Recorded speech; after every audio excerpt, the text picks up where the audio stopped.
નમસ્કાર દર્શક મિત્રો, હું છું પરમાર અનિશા. તમે જોઈ રહ્યા છો લોક સામના ન્યૂઝ. તો જોઈએ આજના સમાચાર. સાવરકુંડલા લીલિયા વિધાનસભા વિસ્તારમાં ટ્રાફિક અને રેલવે ફાટકોની સમસ્યા વર્ષોથી લોકો માટે માથાનો દુખાવો બની રહી હતી. ત્યારે સ્થાનિક ધારાસભ્ય મહેશભાઈ કસવાલા દ્વારા આ સમસ્યાના કાયમી ઉકેલ માટે મહત્વપૂર્ણ પહેલ કરવામાં આવી છે.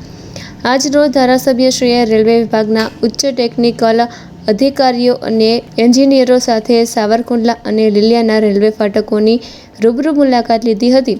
સ્થળ પર જ ટ્રાફિકની સ્થિતિ, વાહનોની દૈનિક અવરજવર અને સુરક્ષાને ધ્યાનમાં રાખીને ઓવરબ્રિજ અથવા અંડરબ્રિજ નિર્માણ અંગે ટેકનિકલ સમીક્ષા હાથ ધરાઈ હતી. આ પ્રોજેક્ટ અમલમાં આવશે તો હજારો નાગરિકો, વિદ્યાર્થીઓ, વેપારીઓ અને નોકરિયાતોને મોટી રાહત મળશે. ખાસ કરીને ઇમરજન્સી સમયે એમ્બ્યુલન્સ અને જરૂરી સેવાઓને લાંબા સમય સુધી અટવાઈ રહેવાની સમસ્યામાંથી મુક્તિ મળશે. ધારાસભ્ય મહેશભાઈ કસવાલાએ જણાવ્યું હતું કે મત વિસ્તારના નાગરિકોની સુરક્ષા, સમયની બચત અને સુવિધા તેમની પ્રથમ પ્રાથમિકતા છે. વર્ષોથી ફાટકોને કારણે વેપાર, રોજગાર અને ટ્રાફિક પર માઠી અસર પડી રહી હતી, જેને દૂર કરવા હવે ઝડપી કામગીરી હાથ ધરવામાં આવી રહી હતી.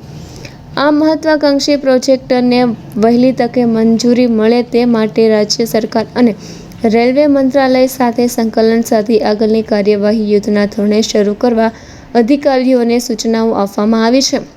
આ તકે સ્થાનિક આગેવાનો, સામાજિક કાર્યકરો, નગરપાલિકા તેમજ તાલુકા, જિલ્લા પંચાયતના પદાધિકારીઓ સહિત મોટી સંખ્યામાં નાગરિકો ઉપસ્થિત રહ્યા હતા. જનતાએ ધારાસભ્યશ્રી આ સક્રિય અને વિકાસલક્ષી પ્રયાસોને ખુલ્લા દિલથી આવકાર્યા છે. સાવરકુંડલા અને લીલિયા પંથકને ફાટક મુક્ત બનાવવાનો અમારો સંકલ્પ છે. લોકોનો સમય બચી રહે, ટ્રાફિકની સમસ્યા દૂર થાય અને સુરક્ષામાં વધારો થાય તે માટે અમે ઝડપથી કામગીરી આગળ ધપાવી રહ્યા છીએ. તો ફરી મળીશું એક નવા સમાચાર સાથે. ત્યાં સુધી જોતા રહો લોક સામના ન્યૂઝ.